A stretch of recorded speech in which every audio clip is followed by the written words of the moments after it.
Hello, my name is Shabani. Welcome to this channel. We talk about art, the paintings that I do, and everything that I love about art. And we talk about books and reading. Today, I want to be talking about art. Particularly, I want to be talking about a 30-day challenge that I did back in May 2024. And wait for it, at the end of the 30 days, something super cool happened.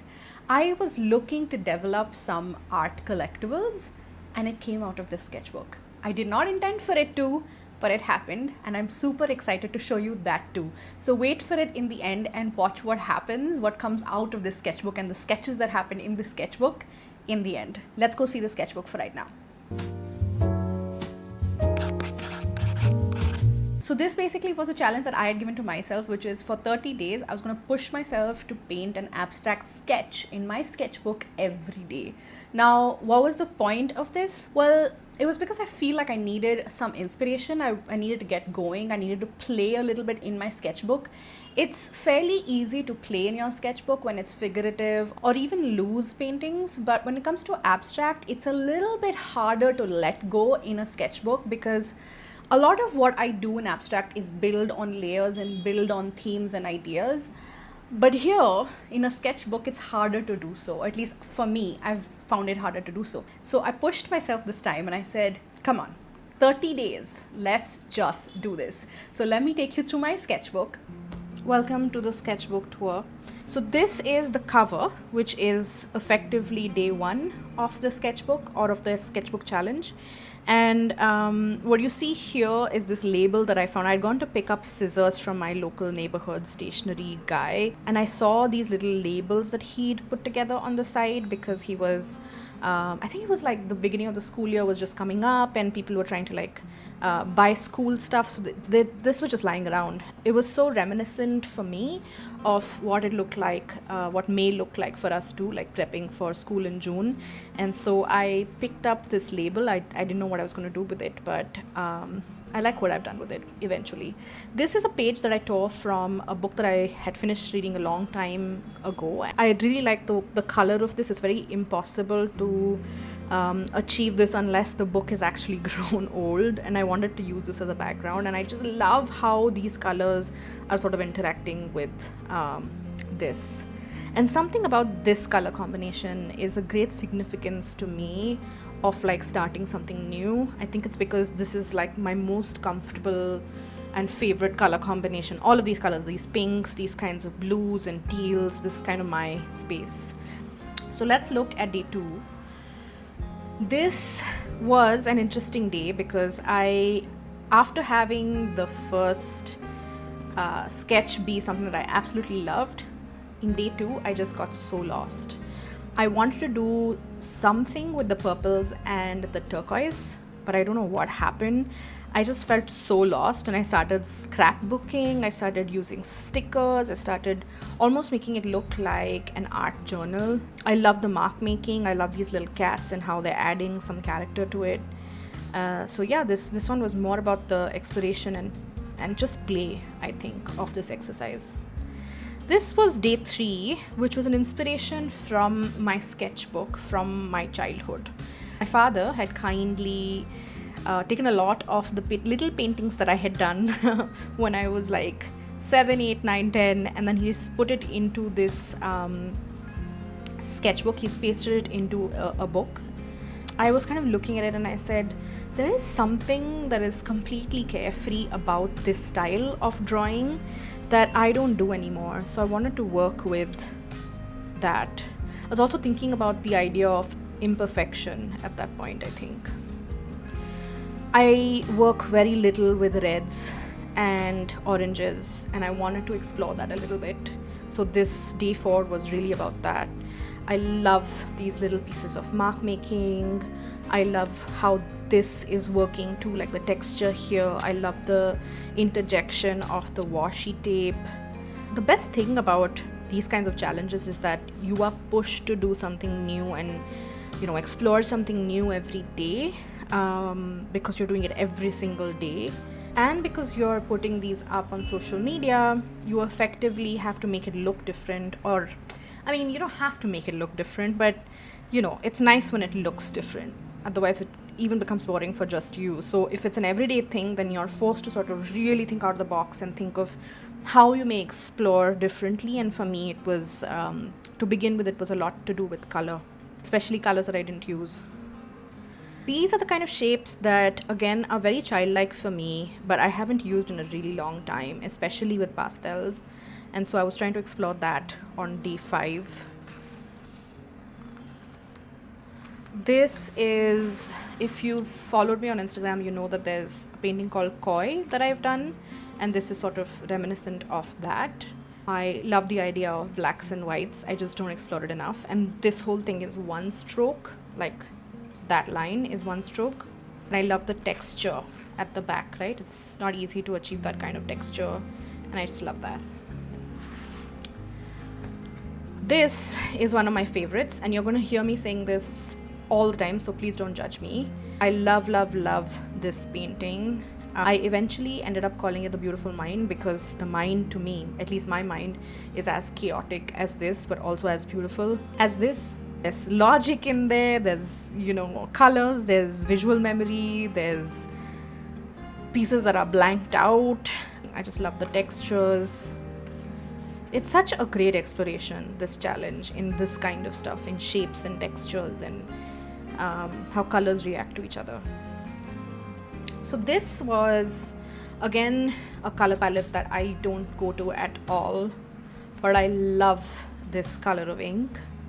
And I use it all the time, but I don't use it with the yellows, and I don't use the orange, and I don't use these shapes. So I was very excited to explore this. So this is a very interesting page. These are 2 different days. This is day 9 and this is day 10. The day 9, I was feeling, I think, a little bit lost, and I wanted to explore maybe just something as simple as thicker marks versus thinner marks, and just these stacking up block sort of pieces within the abstract sketch space. And so I ended up doing something like this, and I was not particularly in love with it, but I remember a lot of people DMing me at the time and saying, oh my god, I love that sketch, it has to be one of my favorites. And I was like, oh my god, that's crazy, because that's not at all what I thought. This, on the other hand, is definitely one of my favorites. Again, green was a color that I didn't really fully explore or use, and so for this particular day, my whole thing was to use green as much as I could, and that's what I did. I explored green, and then it became other things, and it became other colors, and it became other shapes, and I just love how this turned out. Okay, so day 11. I want to do, I think, an abstract landscape. That's what I wanted to explore. So I started doing this, and I started seeing the shapes of this cliff type of landscape that, also showed some water and some sunset, and I wanted to make it as loose and abstract as possible. And this is where I landed at, and I just love the colors of the sunset here. I'd never used peach in the sunset, so I was very excited about that. I love how these greens sort of melted into the blues as well. This one was an exploration of the pinks. I wanted to see what colors in their own family look like when you put them and blocked them together. And then I also wanted to see what just one part of figurativeness would feel like in an abstract, mostly abstract piece. Very creepy eye, I must say, but also very cool abstract. I love the colors. This is another really interesting exploration for me, because these are not my colors. As you can see from everything else in this sketchbook, it's not bright, and it's very monotone, and it's totally not how I dress. It's not what I paint. It's not my go-to, which is exactly why I wanted to try it. And it's really interesting because a lot of people also DM me when I put this up on social, saying, oh my god, I love this so much, this is my favorite. And I was like, really? I like it, but I still love my bright stuff. And this was back to regular programming. Day 14 was all of the colors in the rainbow and all of these black pieces to contrast off of it. I think I was just really missing the colors, and I put them all in. I just quite love it. I love all these white pieces. It's all tears from the paper, and I just love how naturally beautiful that looks. I also want to start exploring, I think, some wordplay. I'm thinking about it now as I look through the sketchbook. Wow, so this one, this, let me tell you the story of the lily pond. For some reason, the lily pond is something that I keep exploring. I don't know why. If you saw the beginning of this video, you would have seen a big lily pond behind me. That one was called Calm. And all of these lily ponds are versions of that, if you ask me. And it just keeps coming up for me. This is my absolute favorite. I know I've said I love so many, but this is absolutely my favorite. I swear that every single color on here is so my colors. I love the mark making here the most too. All of these jaggedy lines, the force with which this was sort of drawn in. In fact, later this also went on to become a big painting. So if you go onto my website, you will see the large painting that came out of this that was inspired by this. And I just, oh my god, love all this so much. So much. This is my absolute favorite. Love these two. Again, not my usual colors. I don't go with a yellow or a red that often, but I was trying to explore that, especially this yellow and brown sort of combination. It's definitely something I want to continue doing in the future over a big canvas. This is day 18, more explorations in the red, purple, pink sort of space. This is 19 and day 20. Neither of these pages spoke to me too much, but I do remember a lot of people loving this one in particular. I don't know what I'm going to take out of this. I like the foiling, for example. I like the using of the same word redacted again, but I'm not sure what I would take out of this, but it was fun to do anyway. In day 21, I guess I came back to, again, regular programming with all of the different colors.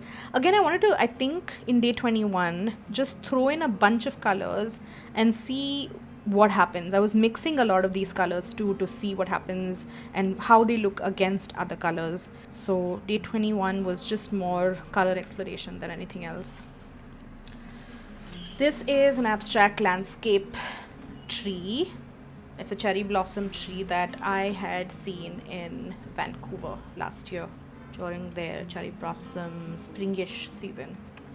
These are again random explorations. I'm trying to do something with red again. I'm trying different shapes with an abstract again. Mostly just explorations, not necessarily favorite pages of mine. Loved these marks, loved these colors, loved the little shapes, the little moon-like shapes. Something here. Don't know what it is yet, but there is something. Love this color too. It's so beautiful. I absolutely love these paintings. Probably will recreate them in some form and shape. Love these marks. I think I just really like these forceful sort of marks. It makes me feel emotionally something very strongly. I also really love the little bits of dots, because for me, again, when I look at them, it feels almost incomplete, but also almost like a sense of coming together. This was actually a different video. I'm going to link it on here for you. You can look at it. I had actually recorded something else while I was painting this. I was talking about entrepreneurship and what it felt like at the end of 6 months. You guys should go and take a look at that. It's quite fun. I love everything about this, by the way. I think I finally figured out how I like to see red. I like to see it against this sort of blues and golds and blacks. So eventually, all this exploration was worth it, because I think I'm beginning to understand how to, use reds, or what I like when I use reds. So day 29 was big shapes, lots of color, very different types of mark making from my usual. This looks like almost like a Raspberry Pi or something. I don't know what I'm going to do with this yet, but I just love that the whole month I gave myself the leeway to just explore all these completely different styles and completely different colors and all kinds of exploration. I loved it so much. It was so pressurizing to do something every single day, but also I think brought out some really cool diamonds. Like the next page, I was really nervous because this is day 29 and I was going to day 30 and I was like, oh my god, what if like day 30, which was the last day, the finale day so to speak, what if it is garbage? What if, like, I was so tense. I mean, it's so funny the things that we like to stress about, right? There is really no pressure, but in my own mind there was so much pressure because I wanted to deliver a really nice day 30, and voila, I really did. This is definitely my favorite of the whole thing.